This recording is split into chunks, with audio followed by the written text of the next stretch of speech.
걔가 사람을 구한다고? 꿈 깨세요! 벌금부터 내고 난리를 치던지 하십시오! 구청 외주 용역반장 오태수의 거친 목소리가 패덴프렌즈 카페 안에 울려 퍼졌습니다. 오전 11시, 평소라면 단골 손님들로 북적였을 시간이었죠.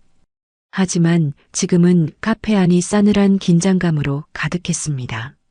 한 여성이 백호라고 부르는 흰 진돗개 앞에서 조용히 서 있었거든요. 죄송합니다. 모든 서류는 정상적으로 처리되어 있는데요. 여성의 목소리는 차분했지만 손끝이 미세하게 떨리고 있었습니다. 오태수는 코웃음을 치며 휴대폰을 꺼내들었죠. 정상? 민원이 벌써 2건이나 들어왔는데도요? 이런 맹견을 실내에서 기르면서 손님들을 위험에 빠뜨린다고 말입니다. 백호는 경계심 가득한 눈으로 오태수를 바라보고 있었습니다. 한쪽 귀가 살짝 접혀 있는 독특한 모습의 이 진돗개는 평소에는 온순했지만 지금은 뭔가 다른 분위기를 풍기고 있었죠. 목에 달린 낡은 호루라기가 작게 흔들렸습니다. 이 모든 일은 사실 일주일 전 폭우가 쏟아지던 그날 밤부터 시작되었습니다. 한밤중 도심 하천이 범람 직전이었던 그때 말이죠. 거센 물살에 휩쓸려 떠내려가는 흰 진돗개를 발견한 한 여성이 있었습니다. 망설임 없이 난간을 넘어 차가운 물속으로 뛰어든 그녀였죠. 괜찮아. 이제 안전해. 물에서 끌어올린 개를 품에 안고 그녀는 작게 중얼거렸습니다. 젖은 털 사이로 드러난 목줄에는 낡은 호루라기가 달려 있었고 한쪽 귀가 접혀 있는 모습이 유독 눈에 띄었거든요. 그 순간 여성의 손이 미세하게 떨렸습니다. 왜인지 모르게 가슴 한편이 먹먹해지면서 오래된 기억의 파편이 스쳐 지나가는 듯한 기분이었죠. 하지만 그 감정이 무엇인지 정확히 알 수는 없었습니다. 다음 날 아침 반려동물 친화 카페인 패덴프렌즈의 문이 열렸습니다. 구조된 흰 진돗개는 백호라는 이름을 얻게 되었죠. 흰 털색과 늠름한 기질 때문에 지어진 이름이었습니다. 처음에는 경계심이 강했던 백호였지만 점차 카페 분위기에 적응해 갔습니다. 특히 자신을 구해준 여성에게는 특별한 애정을 보였죠. 아침마다 정성스럽게 털을 빗어주는 그녀의 손길을 받으며 백호는 조용히 꼬리를 흔들었습니다. 카페 손님들도 백호를 무척 좋아했습니다. 아이들이 오면 장난감을 물어다 주고 어른들에게는 조용히 다가가 머리를 맡기곤 했거든요. 그런 백호의 모습을 지켜보는 여성의 눈빛에는 따뜻함과 동시에 어딘가 그리움 같은 감정이 서려 있었습니다. 마치 누군가를 간절히 그리워하는 듯한 표정이었죠. 카페 한편 서랍 깊숙이는 오래된 신문 스크랩들이 정리되어 있었습니다. 대부분 실종자 관련 기사들이었는데 그중 하나의 제목이 희미하게 보였습니다. 가족여행 중 실종된 15세 소년 수색 작업 계속. 하지만 사진 부분은 접혀 있어서 얼굴은 확인할 수 없었죠.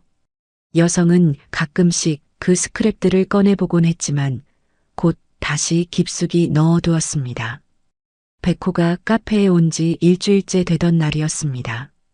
평온했던 일상에 균열이 생기기 시작한 것은요. 구청 외주 용역반장 오태수가 처음 카페를 찾아온 것이죠. 사업자 등록증부터 보여주세요. 차갑고 건조한 목소리였습니다. 서류를 확인한 오태수는 곧바로 백호를 지목했죠. 저게 때문에 민원이 들어왔습니다. 불법 배식의 목줄 길이도 규정에 맞지 않고요. 모든 규정을 준수하고 있습니다. 그래도 민원은 민원이죠. 시민 신고 2통이 이미 접수되었고요.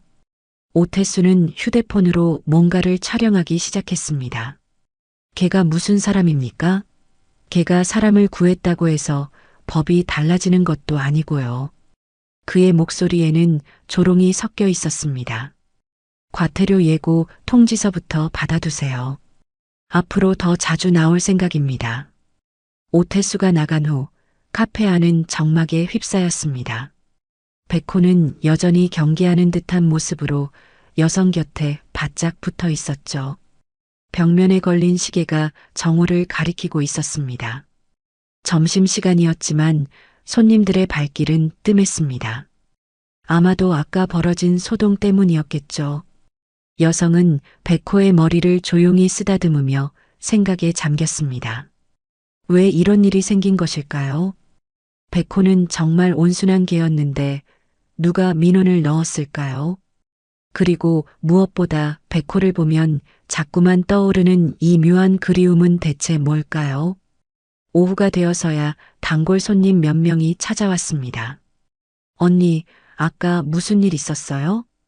단골 중 하나인 대학생이 걱정스러운 표정으로 물었습니다. 별일 아니에요. 행정 절차 관련해서 확인차 온 거예요. 여성은 애써 밝게 대답했지만 마음은 무겁기만 했습니다. 백호는 여전히 여성 곁을 지키며 앉아 있었죠. 때때로 낡은 호루라기를 코로 건드리며 작은 소리를 내기도 했습니다. 마치 뭔가를 알리려는 듯한 행동이었는데 여성은 그 의미를 알 수 없었습니다. 저녁이 되자 카페는 다시 조용해졌습니다. 여성은 하루 정리를 하며 백호와 함께 시간을 보냈죠. 괜찮을 거야. 우리가 잘못한 건 없으니까. 백호를 쓰다듬으며 그녀는 스스로에게 말했습니다. 하지만 가슴 한편의 불안감은 쉽게 사라지지 않았습니다. 뭔가 큰 변화가 다가오고 있다는 예감이 들었거든요. 그리고 그 변화의 중심에는 백호가 있을 것 같았습니다. 다음 날 아침, 패덴프렌즈 카페 앞은 평소와 다른 분위기였습니다. 단골 손님들이 하나둘 모여들고 있었거든요. 백호는 카페 입구에서 꼬리를 흔들며 손님들을 맞이하고 있었습니다. 특히 어린아이가 떨어뜨린 장난감을 주워주는 모습이 사람들의 마음을 사로잡았죠. 와, 정말 똑똑하네요. 이런 개는 처음 봐요. 사람 말을 다 알아듣는 것 같아요. 칭찬 소리가 여기저기서 들려왔습니다. 여성은 그런 모습을 보며 잠시나마 마음의 평화를 찾을 수 있었습니다. 하지만 그 평화는 오래가지 못했죠. 오전 10시 정각, 구청 외주 용역반장 오태수가 다시 나타났거든요. 이번에는 혼자가 아니었습니다. 뒤따라 들어온 사람은 동물보호센터 직원 같아 보였죠. 어제 예고했던 대로 나왔습니다. 오태수의 목소리는 여전히 차갑고 관료적이었습니다. 동물 등록증부터 확인하겠습니다. 여성은 당황했습니다. 사실 백호를 구조한 후 급하게 보호하느라 동물 등록을 완전히 마치지 못한 상태였거든요. 아직 등록 절차가 완료되지 않았습니다. 구조한 지 일주일밖에 안 되어서. 그럼 무허가 반려동물 사육이군요. 오태수는 휴대폰을 꺼내 사진을 찍기 시작했습니다. 불법 배식 현장, 미등록 동물 사육, 실내 목줄끼리 위반까지 연달아 나오는 지적 사항들에 카페 안 분위기가 급격히 차가워졌습니다. 손님들도 하나둘 자리를 뜨기 시작했죠. 백호는 본능적으로 위험을 감지했는지 여성 뒤로 바짝 숨어들었습니다. 낡은 호루라기가 달린 목줄이 작게 흔들렸죠. 걔가 무슨 사람입니까? 오태수가 냉소적으로 말했습니다. 개 한 마리 때문에 법까지 어기면서 영업하시겠다는 겁니까? 구조동물이라서 특별히 보호하고 있는 건데요. 구조든 뭐든 법은 법입니다. 벌금부터 내고 코미디는 방송국 가서 찍으세요. 그의 말에는 조롱과 멸시가 섞여 있었습니다. 동행한 동물보호센터 직원이 서류를 건네며 말했습니다. 일주일 내로 모든 서류를 완비하시거나 동물을 센터로 인계하셔야 합니다. 만약 기한을 어기면 과태료와 함께 강제 압수 조치가 내려집니다. 여성의 얼굴이 창백해졌습니다. 백호를 센터로 보낸다는 것은 상상할 수도 없는 일이었거든요. 하지만 단 일주일 만에 모든 서류를 준비한다는 것도 만만치 않았습니다. 시민 신고가 계속 들어오고 있습니다. 오태수가 덧붙였습니다. 주민들이 위험하다고 느끼는 동물을 계속 방치할 수는 없죠. 그는 백호를 바라보며 혀를 찼습니다. 아무리 봐도 맹견 기질이 있어 보이는데요. 백호는 오태수의 시선을 받으며 낮게 으르렁거렸습니다. 평소에는 온순했던 개가 처음으로 보인 공격적인 반응이었죠. 보세요. 저런 반응을 보이는 개가 안전하겠습니까? 오태수는 마치 기다렸다는 듯이 말했습니다. 내일부터 매일 점검 나올 예정입니다. 두 사람이 나간 후 카페 안은 무거운 침묵에 휩싸였습니다. 남은 손님들도 어색한 분위기를 느꼈는지 하나둘 자리를 떴죠. 여성은 백호를 껴안으며 깊은 한숨을 내쉬었습니다. 괜찮아. 우리가 해결할 수 있을 거야. 하지만 목소리에는 확신이 없었습니다.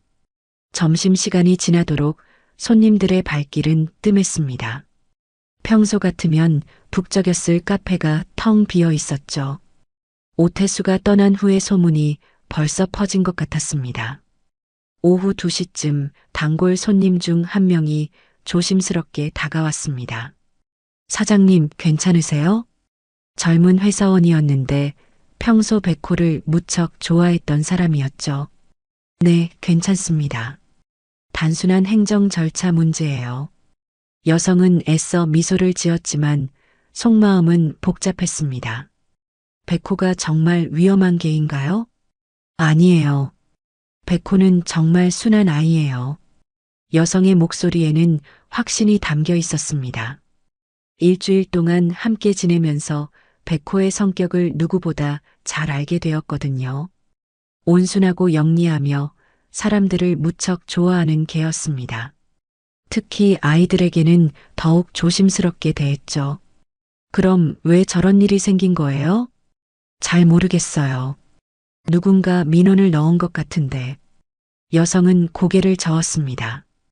도대체 누가 왜 이런 민원을 넣었을까요? 백호는 지금까지 아무런 사고도 일으킨 적이 없었는데 말입니다. 저녁이 되자 카페 문을 닫을 시간이 되었습니다. 하지만 여성의 마음은 무거웠습니다. 하루 매출이 평소의 절반도 안 되었거든요.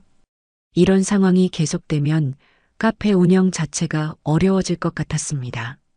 백호는 여성의 무릎에 머리를 기대고 조용히 있었습니다.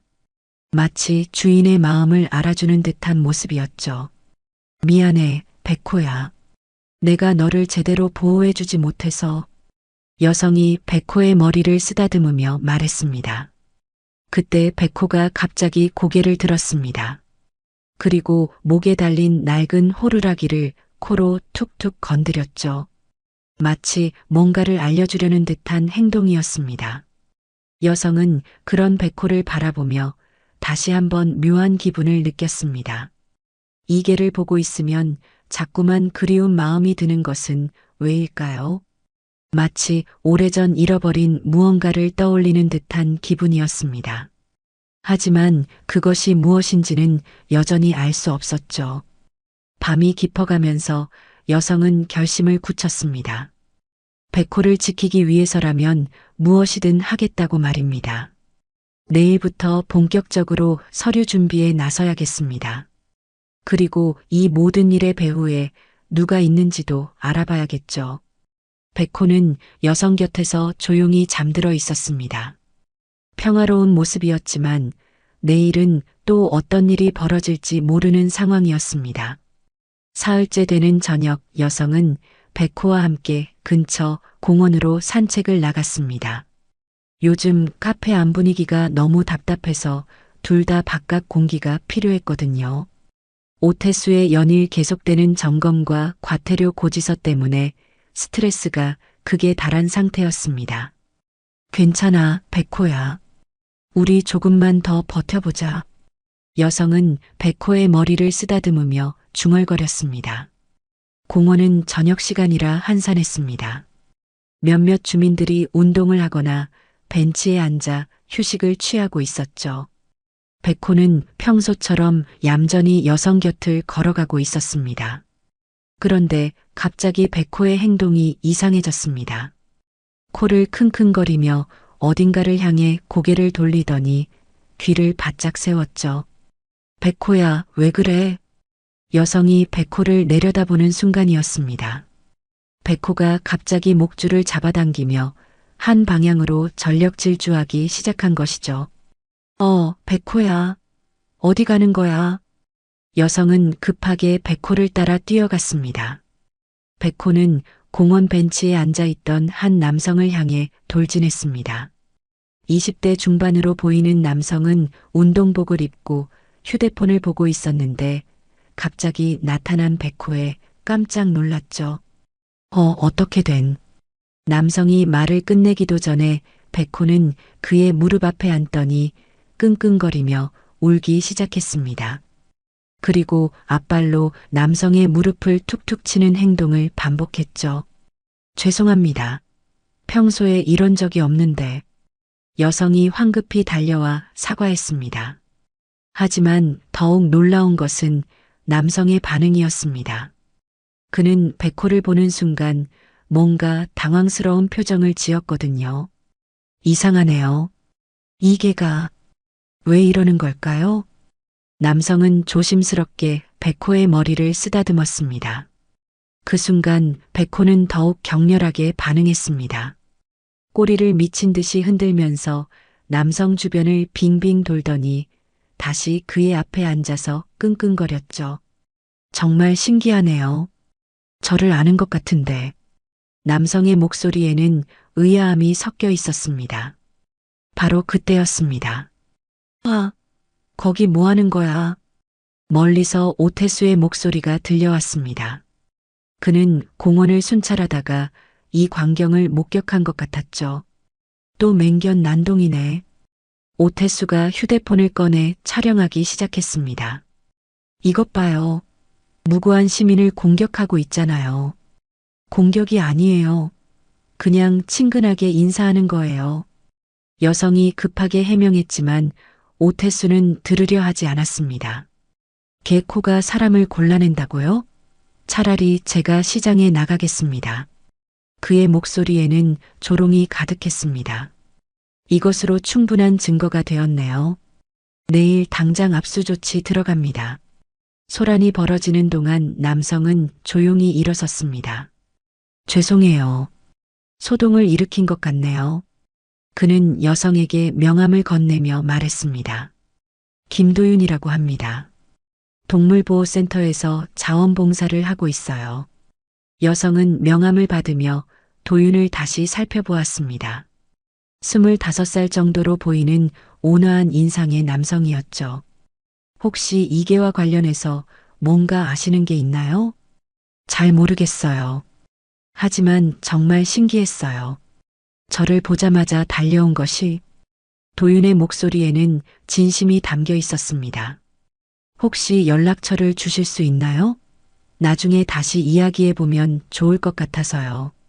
여성은 망설였지만 결국 연락처를 적어주었습니다. 뭔가 이 남성과 백호 사이에는 특별한 연결고리가 있는 것 같았거든요. 저는 늦은 시간에 보호센터 야간 당직 때문에 가봐야 해서요. 도윤이 아쉬운 듯 말했습니다. 다음에 시간 되시면 연락드릴게요. 그는 백호를 한 번 더 쓰다듬고는 공원을 떠났습니다. 백호는 도윤이 사라질 때까지 그 방향을 바라보며 낑낑거렸죠. 백호야, 저 사람을 아는 거야? 여성은 백호에게 물었지만 대답을 들을 수는 없었습니다. 다만 백호의 반응이 평소와는 완전히 달랐다는 것은 확실했죠. 집으로 돌아가는 길, 여성의 머릿속은 복잡했습니다. 백호가 보인 그 격렬한 반응은 도대체 무엇을 의미하는 걸까요? 그리고 김도윤이라는 남성은 왜 백호에게 그런 반응을 보인 걸까요? 무엇보다 오태수가 오늘 일을 빌미로 더욱 강하게 압박해올 것이 뻔했습니다.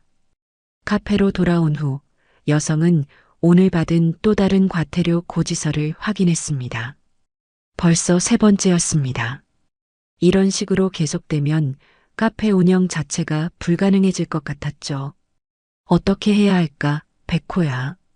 백호는 여성 곁에 바짝 붙어 앉아 있었습니다. 그리고 가끔씩 목에 달린 낡은 호루라기를 코로 건드렸죠. 마치 뭔가 중요한 것을 알려주려는 듯한 행동이었습니다. 여성은 그런 백호를 보며 다시 한번 이상한 기분을 느꼈습니다. 이계와 함께 있으면 자꾸만 그리운 마음이 드는 것은 정말 신기한 일이었거든요. 특히 오늘 백호가 김도윤에게 보인 반응을 생각하면 더욱 그랬습니다. 혹시 백호가 도윤을 어디선가 본 적이 있는 걸까요? 아니면 냄새로 기억하는 걸까요? 개들이 후각이 뛰어나다는 이야기는 많이 들었지만 이 정도로 특별한 반응을 보이는 것은 처음 봤습니다. 늦은 밤 여성은 침대에 누워 오늘 있었던 일들을 정리해 보았습니다. 백호의 이상한 행동, 김도윤이라는 남성, 그리고 오태수의 더욱 거센 압박. 모든 것이 뒤엉켜 있는 상황이었죠. 하지만 한 가지는 확실했습니다. 백호를 포기할 수는 없다는 것이었습니다. 이계를 보고 있으면 마치 운명처럼 느껴지는 무언가가 있었거든요. 내일은 김도윤에게 연락해서 더 자세한 이야기를 나눠봐야겠습니다. 혹시 백호의 과거에 대해 뭔가 알 수 있을지도 모르니까요. 백호는 여성 침대 옆에서 조용히 잠들어 있었습니다. 하지만 가끔씩 꿈을 꾸는지 다리를 살짝 움직이곤 했죠. 마치 누군가를 찾아 뛰어가는 듯한 모습이었습니다. 다음 날 아침 카페 문을 여는 순간부터 이상한 분위기가 느껴졌습니다. 평소 같으면 몇 명은 와야 할 단골 손님들이 한 명도 보이지 않았거든요. 여성은 불안한 마음으로 휴대폰을 확인해 봤습니다. 그리고 충격적인 광경을 목격하게 되었죠. 인스타그램과 네이버 블로그에 패덴 프렌즈 카페를 비난하는 글들이 여러 개 올라와 있었습니다. 위험견 출입 허용하는 무책임한 카페라는 제목의 포스팅이 가장 충격적이었죠. 팔로워 10,000명이 넘는 펫 인플루언서가 올린 글이었습니다. 글에는 어제 공원에서 찍힌 백호의 사진까지 첨부되어 있었습니다. 이런 맹견을 실내에서 기르면서 고객들을 위험에 빠뜨리는 카페입니다. 절대 방문하지 마세요. 댓글들도 가혹했습니다. 진짜 위험해 보이네요. 신고 들어가야 할 것 같은데요. 아이들 다치면 어떡하려고 하는 거예요. 여성의 손이 떨렸습니다.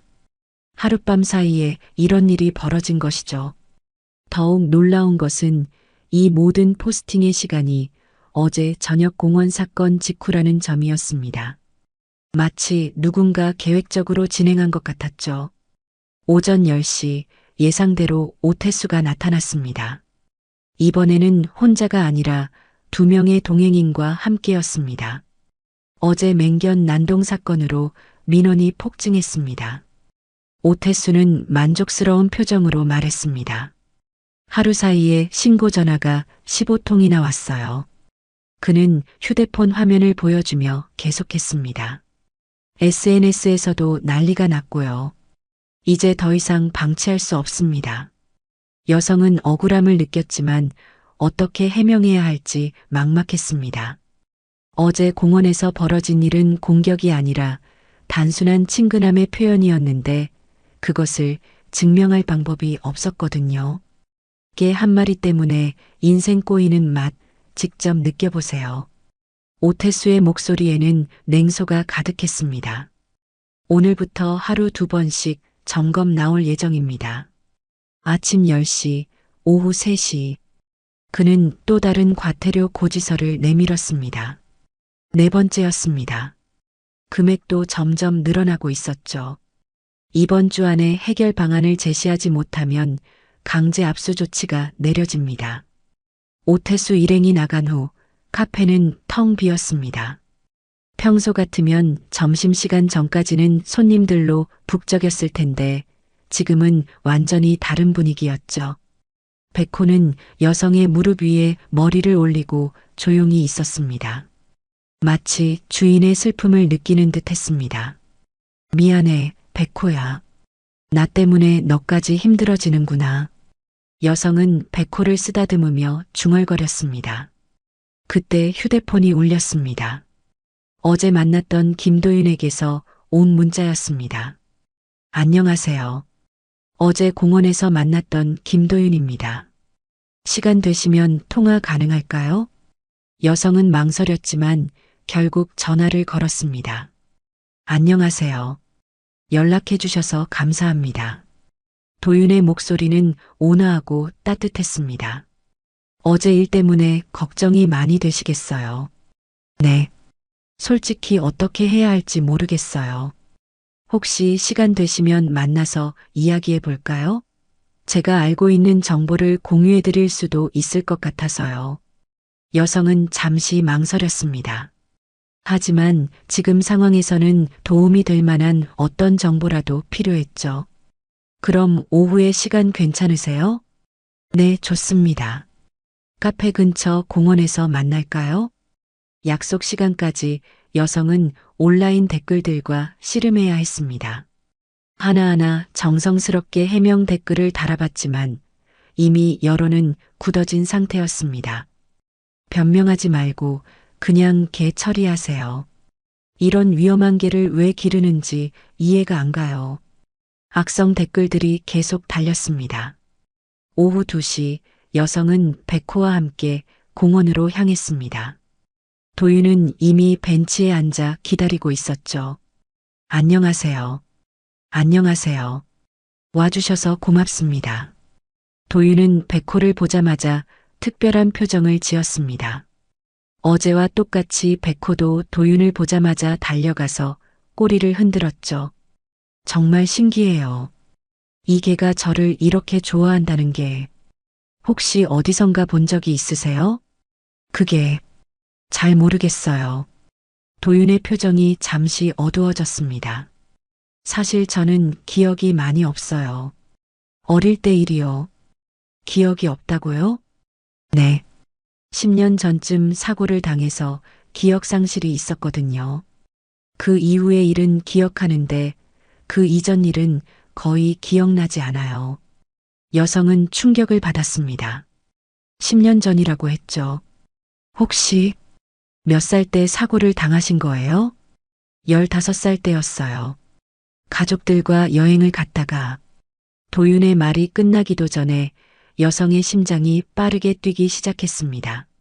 10년 전 15살 가족여행. 모든 것이 너무 우연의 일치가 아니었습니다. 혹시 그때 어디로 여행을 가셨는지 기억나세요? 산 쪽이었던 것 같은데 정확하지는 않아요. 백호가 갑자기 도윤의 손에 코를 비비며 낑낑거렸습니다. 그리고 목에 달린 낡은 호루라기를 발로 툭툭 건드렸죠. 여성은 그 순간 온몸에 소름이 돋았습니다. 정말 혹시 이 사람이 죄송한데 혹시 호루라기 소리를 들어보실 수 있을까요? 도윤은 의아해했지만 백호 목에서 호루라기를 떼어 불어봤습니다. 삐.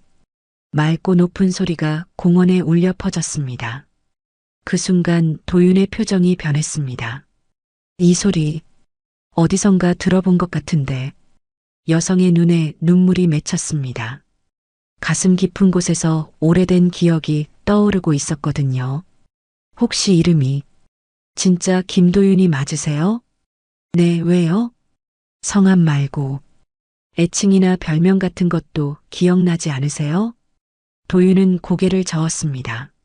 하지만 백호는 계속해서 그의 주변을 맴돌며 끙끙거렸습니다. 마치 무언가를 필사적으로 알려주려는 듯 했죠. 여성은 결심을 굳혔습니다. 이제는 더 이상 미룰 수 없었습니다. 진실을 확인해야 할 때가 온 것 같았죠. 그날 저녁 여성은 오랜 친구인 이수진에게 전화를 걸었습니다. 이수진은 지역 신문사에서 기자로 일하고 있는 믿을 만한 친구였죠. 수진아, 나 좀 도와줄 수 있어? 무슨 일이야? 목소리가 이상한데? 너무 복잡해서 전화로는 설명하기 어려워. 내일 시간 되면 만날 수 있을까? 다음 날 오후 이수진이 카페로 찾아왔습니다. 평소 활발한 성격의 그녀답게 들어서자마자 상황을 파악하기 시작했죠. 야, 여기 분위기 완전 싸늘하다. 손님이 한 명도 없네. 그게 요즘 좀 복잡한 일이 있어서. 여성은 지난 며칠간 벌어진 모든 일들을 이수진에게 털어놓았습니다. 오태수의 지속적인 압박부터 백호가 김도윤에게 보인 특이한 반응까지 말이죠. 잠깐 그 김도윤이라는 사람이 10년 전 15살 때 기억을 잃었다고? 이수진의 눈이 번뜩였습니다. 기자 특유의 직감이 발동한 것 같았죠. 그리고 백호가 그 사람만 보면 완전히 다른 반응을 보인다고? 응, 정말 신기할 정도로 달라져. 하늘아, 혹시 너. 이수진이 말을 멈췄습니다. 갑자기 뭔가 중대한 사실을 깨달은 것 같았거든요. 너 예전에 동생 있었잖아. 10년 전에 실종됐던. 이제 더 이상 숨길 수 없을 것 같았죠. 맞아. 내 이름은 김하늘이야. 드디어 그녀의 정체가 드러났습니다. 10년간 잃어버린 동생을 찾고 있던 김하늘이었던 것이죠. 도윤이 내 남동생 이름이었어. 하늘의 목소리는 떨리고 있었습니다. 15살 때 가족여행 중에 실종됐어. 산에서. 이수진은 충격을 받았습니다. 그럼 혹시 그 김도윤이? 모르겠어. 확신할 수는 없지만. 백호의 반응이 너무 이상해. 하늘은 카페 서랍에서 오래된 신문 스크랩을 꺼냈습니다. 10년 전 실종 사건을 다룬 기사들이었죠. 이것 봐. 백호가 목에 차고 있던 호루라기. 도윤이가 어릴 때 늘 가지고 다니던 거였어. 이수진이 기사를 자세히 살펴봤습니다. 하늘아, 이거 진짜일지도 몰라. 하지만 어떻게 확인해? 그 사람은 기억도 안 난다는데. 방법이 있어. 이수진의 눈이 반짝였습니다. 공개적으로 테스트해 보는 거야. 테스트? 냄새 라인업이야. 개들이 후각으로 사람을 구별한다는 건 과학적으로 입증된 사실이잖아. 이수진은 흥미진진하게 설명했습니다. 같은 조건에서 여러 사람을 놓고 백호가 정말 도윤만을 특별하게 구별하는지 확인해보자. 그런 게 가능할까? 물론이지. 공원에서 자원자들을 모집해서 블라인드 테스트하는 거야. 하늘은 망설였습니다. 만약 결과가 자신의 기대와 다르다면 어떻게 될까요? 하지만 지금 상황에서는 이것이 유일한 방법인 것 같았습니다. 좋아. 해보자. 다음 날 오후 공원에는 특별한 광경이 펼쳐졌습니다. 이수진이 SNS와 지역 커뮤니티를 통해 모집한 남성 자원자 6명이 모여 있었죠. 김도윤도 그 중 한 명이었습니다. 모든 분들이 동일한 후드티를 입고 동일한 비누로 손을 씻으셔야 합니다. 이수진이 실험 조건을 설명했습니다. 향수나 로션도 모두 같은 것을 사용해 주세요. 냄새 조건을 최대한 통일하기 위한 조치였습니다. 하늘은 백호의 목줄을 잡고 긴장한 채로 서 있었습니다. 정말 될까? 믿어봐. 백호가 진짜 도윤을 기억한다면 분명 알아볼 거야. 준비가 끝나자 6명의 남성이 일렬로 앉았습니다. 모두 똑같은 회색 후드티를 입고 모자를 깊게 눌러 써서 얼굴이 잘 보이지 않았죠. 자, 백호야. 가보자. 하늘이 백호의 목줄을 놓았습니다. 백호는 잠시 주위를 둘러보더니 천천히 걸어가기 시작했습니다. 첫 번째 사람 앞에서 잠깐 멈췄지만 곧 지나갔습니다. 두 번째, 세 번째 사람 앞에서도 마찬가지였죠. 하지만 네 번째 사람, 바로 김도윤 앞에 도착했을 때였습니다. 백호가 갑자기 멈춰섰습니다. 그리고는 도윤 앞에 정확히 앉더니 끙끙거리기 시작했죠. 꼬리는 미친 듯이 흔들고 있었습니다. 오! 주변에서 감탄사가 터져 나왔습니다. 하지만 백호는 여기서 멈추지 않았습니다. 앞발로 도윤의 무릎을 툭툭 치더니 갑자기 목에서 호루라기를 떼어 도윤의 손에 밀어넣었죠. 그리고는 앞발로 호루라기를 눌렀습니다. 맑은 호루라기 소리가 공원에 울려 퍼졌습니다. 그 순간이었습니다. 도윤의 얼굴이 급격히 변했습니다. 이 소리. 그는 호루라기를 들여다보더니 갑자기 머리를 감췄습니다. 아, 머리가 괜찮으세요? 하늘이 걱정스럽게 다가갔습니다. 잠깐만. 뭔가 기억이. 도윤은 고통스러운 표정으로 중얼거렸습니다. 누나, 누나라고 부르던. 하늘의 심장이 쿵쾅거렸습니다. 도윤아? 작은 목소리로 하늘이 불렀습니다. 그 순간 도윤이 고개를 들었습니다. 하늘, 누나? 주변이 완전히 조용해졌습니다. 모든 사람들이 숨을 죽이고 이 순간을 지켜보고 있었죠. 백호는 두 사람 사이에서 신나게 뛰어다니며 짖고 있었습니다. 하지만 바로 그때였습니다. 아, 거기서 뭐 하는 거야? 그는 여러 명의 동행인과 함께 공원으로 들어오고 있었죠. 또 무허가 집회냐? 맹견으로 시민들 선동하고 오태수는 휴대폰을 들고 촬영을 시작했습니다. 이번에는 증거 확실히 잡았다. 순간 감동적이었던 분위기가 급격히 차갑게 변했습니다.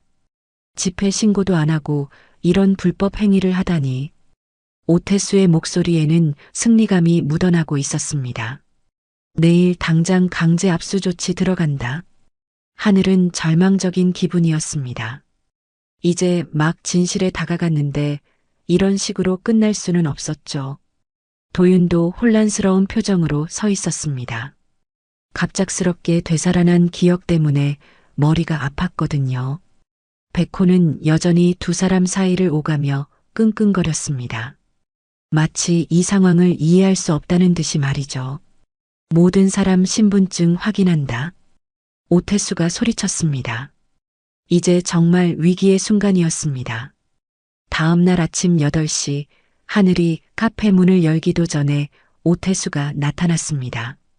이번에는 동물보호센터 직원 2명과 구청 관계자까지 동행한 상태였죠. 김하늘 씨, 어제 무허가 집회 및 동물 이용 불법 시위 혐의로 고발 조치되었습니다. 오태수는 공식적인 어조로 말했습니다. 그리고 민원 폭증을 이유로 백호에 대한 임시 격리 조치가 결정되었어요. 하늘의 얼굴이 창백해졌습니다. 격리라고요? 네. 시민 안전을 위해 불가피한 조치입니다. 동물보호센터 직원이 특수 케이지를 들고 들어왔습니다. 백호는 본능적으로 위험을 감지했는지 하늘 뒤로 숨어들었죠. 잠깐만요. 백호는 아무 잘못이 없어요. 증거 없으면 가족도 남이죠. 정해, 법대로 합시다. 오태수의 목소리에는 냉혹함이 가득했습니다. 어제 그 쇼는 뭐였습니까? 개코가 사람을 찾는다고요? 그는 비웃으며 계속했습니다. 과학적 근거도 없는 일로 시민들을 현혹시키다니. 하늘은 무너져 내렸습니다. 이제 막 도윤과의 연결고리를 찾았는데 백호까지 빼앗긴다면 모든 것이 끝나는 거였거든요. 제발 일주일만 더 시간을 주세요. 이미 기회는 충분히 줬습니다. 오태수는 단호했습니다. 패덴프렌즈 카페는 오늘부터 영업정지 10일입니다. 공식 문서가 카페 문에 붙여졌습니다. 백호는 케이지 안에서 끙끙거리며 하늘을 바라보고 있었죠. 그 모습을 보는 하늘의 가슴이 찢어질 것 같았습니다. 오태수 일행이 백호를 데려간 후 카페는 완전히 정막에 휩싸였습니다. 하늘은 바닥에 주저앉아 오래된 실종 전단을 꺼내 들었습니다. 10년 전 15살이었던 도윤의 사진이 선명하게 보였죠. 도윤아, 미안해. 눈물이 뺨을 타고 흘러내렸습니다. 이제 와서 동생을 찾았다 한들 무슨 소용이 있을까요? 백호마저 잃어버린 지금 모든 것이 의미 없게 느껴졌습니다. 한편 동물보호센터에서는 다른 일이 벌어지고 있었습니다. 자원봉사자로 일하고 있던 김도윤이 백호가 들어오는 것을 목격한 것이죠. 저게가 왜 여기에? 도윤은 급하게 보호센터 소장 박철호를 찾아갔습니다. 소장님, 방금 들어온 진돗개 말인데요. 아, 그게 말이야? 민원 때문에 임시 보호하게 된 거야. 박철호 소장은 60세에 엄격하지만 속정 깊은 사람이었습니다. 오랫동안 유기동물 보호 일을 해온 베테랑이었죠. 그런데 왜 그러냐? 혹시 그게 출신을 아시나요? 도윤의 질문에 박철호는 잠시 망설였습니다. 사실 그에게는 숨기고 있는 이야기가 있었거든요. 도윤아, 너 혹시... 박철호는 도윤을 자세히 살펴봤습니다. 10년 전 이 센터로 온 기억 잃은 소년의 모습이 떠올랐죠. 너 10년 전 일 기억나니? 아니요. 사고 이후로는 기억이 없어요. 그때 너와 함께 온 것들이 있었는데. 박철호는 사무실 깊숙한 곳에서 오래된 상자를 꺼냈습니다. 이것들 말이야. 상자 안에는 낡은 호루라기와 몇 가지 개인용품들이 들어 있었습니다. 도윤은 호루라기를 보는 순간 머리가 아프기 시작했습니다. 이건 10년 전 너를 구조했을 때 가지고 있던 거야. 박철호의 목소리는 조심스러웠습니다. 그리고 내가 계속 부르던 이름이 있었어. 이름요? 하늘이었어. 하늘 누나라고 계속 불렀지. 도윤의 온몸에 소름이 돋았습니다. 어제 공원에서 만난 여성의 이름이 하늘이었거든요. 소장님, 혹시 제가... 응, 너는 실종아동이었어. 박철호는 오랫동안 숨겨왔던 진실을 털어놓았습니다. 당시 상황이 복잡해서 말하지 못했지만 경찰 수색 대상이었어. 그럼 제 가족이 찾고 있을 거야. 지금도. 도윤은 충격에 빠졌습니다. 10년간 자신을 찾고 있는 가족이 있었다니요. 그리고 그 중심에 하늘 누나가 있었다는 것이죠. 소장님, 저 백호 좀 볼 수 있을까요? 물론이지. 격리실에 있는 백호는 도윤을 보자마자 반가워했습니다. 꼬리를 흔들며 철장에 얼굴을 비비는 모습이 안쓰러웠죠. 백호야, 너도 힘들구나. 도윤이 손을 내밀자 백호는 코를 비비며 낑낑거렸습니다. 마치 하늘에게 전해달라는 메시지 같았죠. 그날 저녁 도윤은 하늘에게 전화를 걸었습니다. 누나. 전화기 너머로 하늘에 흐느끼는 소리가 들려왔습니다. 도윤아, 정말 너니? 네. 기억이 조금씩 돌아오고 있어요. 미안해, 도윤아. 누나가 널 잃어버려서. 누나 잘못이 아니에요. 도윤의 목소리는 따뜻했습니다. 그런데 백호는 괜찮아요? 보호센터에 있어. 소장님이 잘 돌봐주고 계셔. 다행이야. 누나, 우리 백호 구출할 방법 없을까요? 모르겠어. 오태수가 워낙 악질이라. 그때 도윤에게 한 가지 아이디어가 떠올랐습니다. 누나, 혹시 이수진 기자님 연락처 있으세요? 응, 있어. 왜? 제대로 된 검증을 받아보면 어떨까요? 도윤의 목소리에는 희망이 섞여 있었습니다. DNA 검사 말이에요. 하늘은 잠시 침묵했습니다. DNA 검사라니 생각지도 못한 방법이었죠. 정말 할 수 있을까? 해봐야죠. 이제 우리에게 남은 건 진실뿐이에요. 그날 밤 남매는 늦도록 통화를 이어갔습니다. 10년간 잃어버린 시간을 조금이라도 메우려는 듯이 말이죠. 하지만 여전히 백호는 차가운 보호센터에 혼자 있었습니다. 내일은 과연 어떤 일이 벌어질까요? 다음 날 아침 이수진이 충격적인 소식을 가지고 하늘을 찾아왔습니다. 하늘아, 대박적인 걸 발견했어. 그녀의 손에는 두꺼운 서류 뭉치가 들려 있었죠. 구청 입찰 자료를 파헤쳐 봤는데 오태수 이 자식이 완전히 사기를 쳤더라고. 하늘은 이해할 수 없다는 표정으로 이수진을 바라봤습니다. 무슨 소리야? 이것 봐. 민원 대행업체와 결탁해서 가짜 민원을 만들어낸 거야. 이수진은 컴퓨터 화면을 보여주며 설명했습니다. 패덴프렌즈 카페 관련 민원들 전부 같은 IP 주소에서 올라왔어. 정말? 응. 그것도 오태수가 운영하는 민원 대행업체 사무실 IP야. 하늘은 분노로 온몸이 떨렸습니다. 자신과 백호가 이런 치사한 조작으로 고통받고 있었던 거였죠. 이 증거면 충분해? 물론이지. 하지만 더 확실한 증거가 필요해. 법률구조공단에 연락해서 행정집행 집행정지 가처분 신청부터 해보자. 그런 게 가능해? 당연하지. 부당한 행정처분에 대한 정당한 권리야. 한편 도윤은 박철호 소장과 함께 중요한 작업을 하고 있었습니다. 10년 전 기록을 찾는 일이었죠. 소장님, 정말 당시 기록이 남아있을까요? 있을 거야. 우리 센터는 모든 기록을 보관하거든. 박철호는 오래된 파일 캐비넷을 뒤져가며 말했습니다. 아, 있다. 이거야. 그의 손에는 10년 전 도윤의 구조 당시 기록이 들려 있었습니다. 이것 봐. 구조 장소, 날짜, 그리고 박철호가 말을 멈췄습니다. 그리고 뭐요? 당시 너와 함께 발견된 개가 있었어. 도윤의 심장이 빨라졌습니다. 개요? 흰색 진돗개였는데 한쪽 귀가 접혀 있었지. 백호. 그 개는 너를 한시도 떠나지 않았어. 병원에 갈 때도 따라오려고 했고, 박철호의 목소리에는 당시의 감동이 담겨 있었습니다.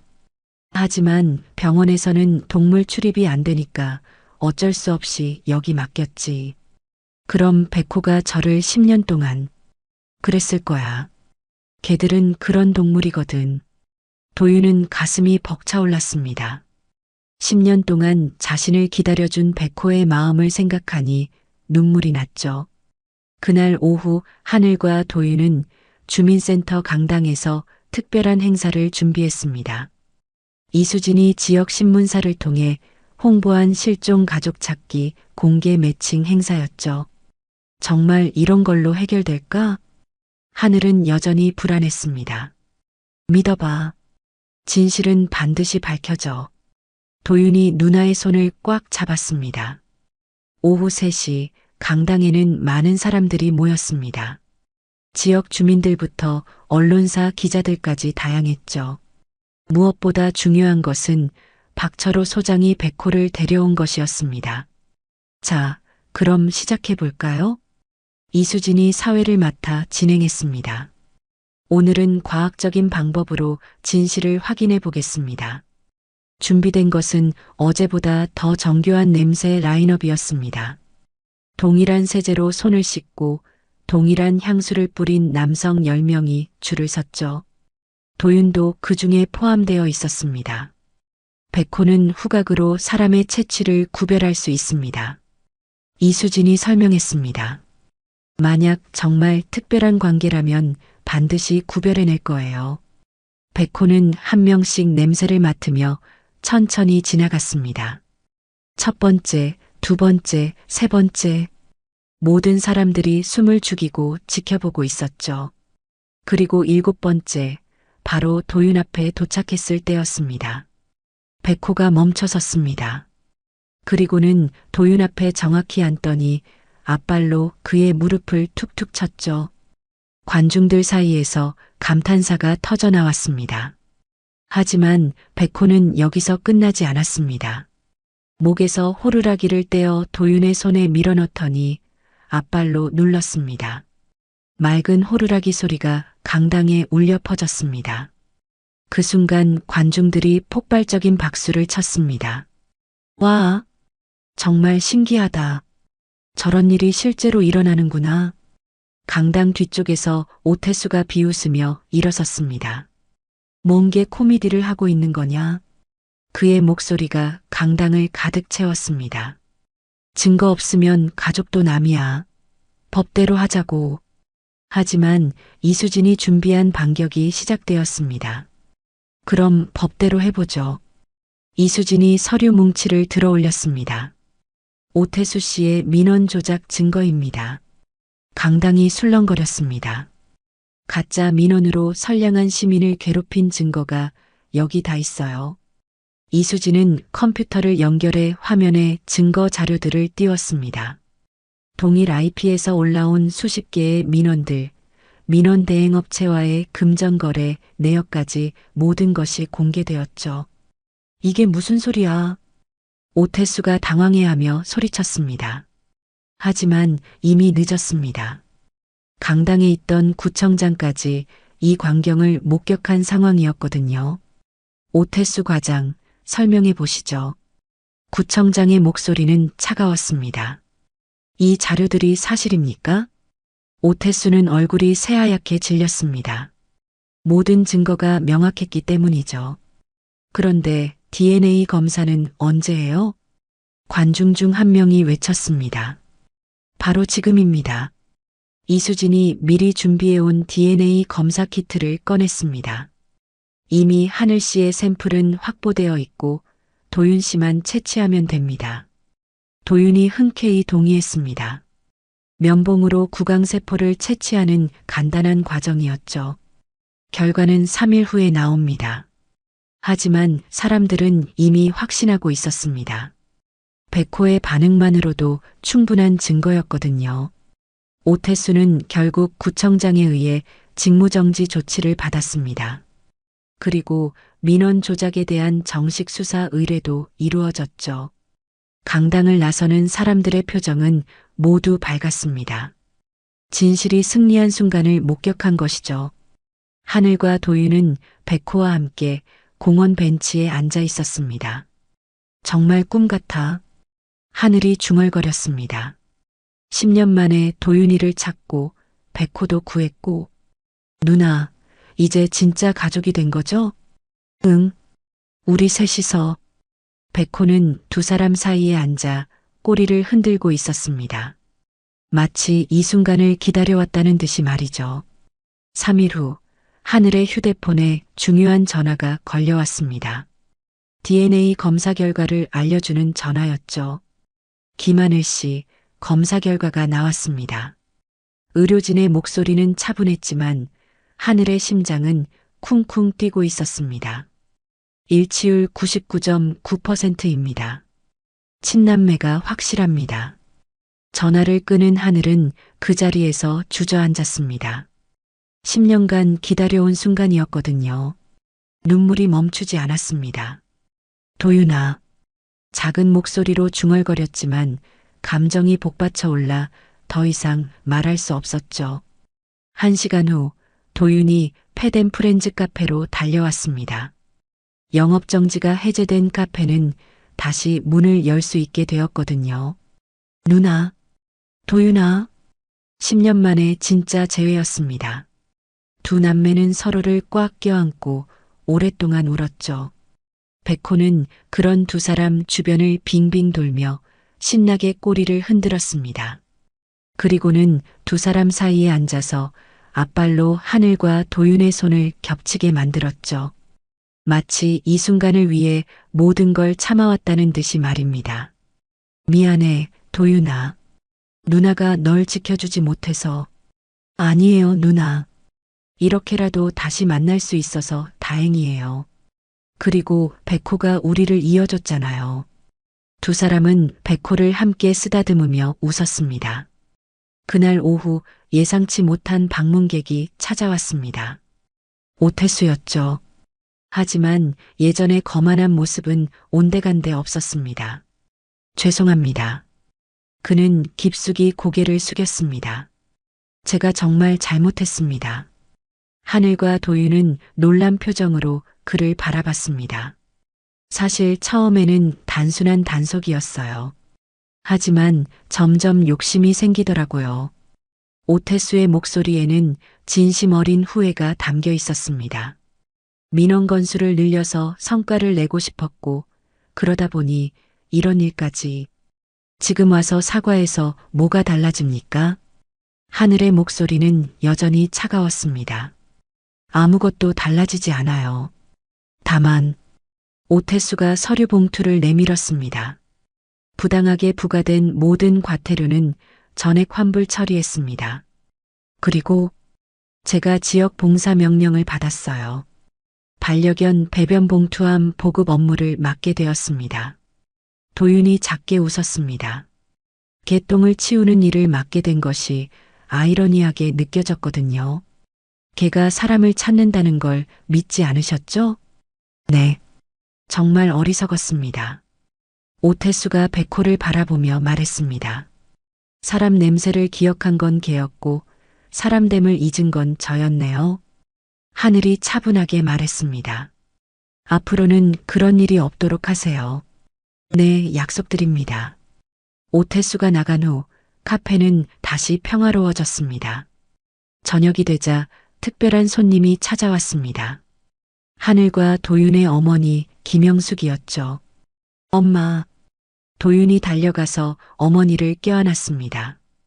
도윤아. 정말 우리 도윤이구나.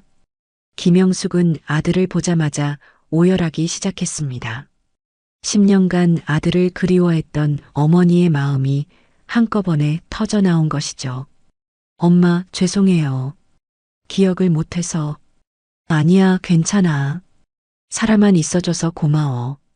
가족의 재회 장면을 지켜보던 백호는 조용히 테이블 아래로 가서 낡은 호루라기를 굴렸습니다. 그리고는 꼬리를 살짝 흔들며 만족스러운 표정을 지었죠. 마치 자신의 임무를 다 완수했다는 듯이 말입니다. 일주일 후 패덴프렌즈 카페는 완전히 새로운 모습으로 재오픈했습니다. 간판 아래에는 작은 문구가 추가되어 있었죠. 백호가 찾은 가족. 카페는 예전보다 더 많은 손님들로 붐볐습니다. 특히 백호의 이야기가 알려지면서 많은 사람들이 찾아왔거든요. 정말 신기한 개네요. 냄새로 가족을 찾다니. 감탄사가 끊이지 않았습니다.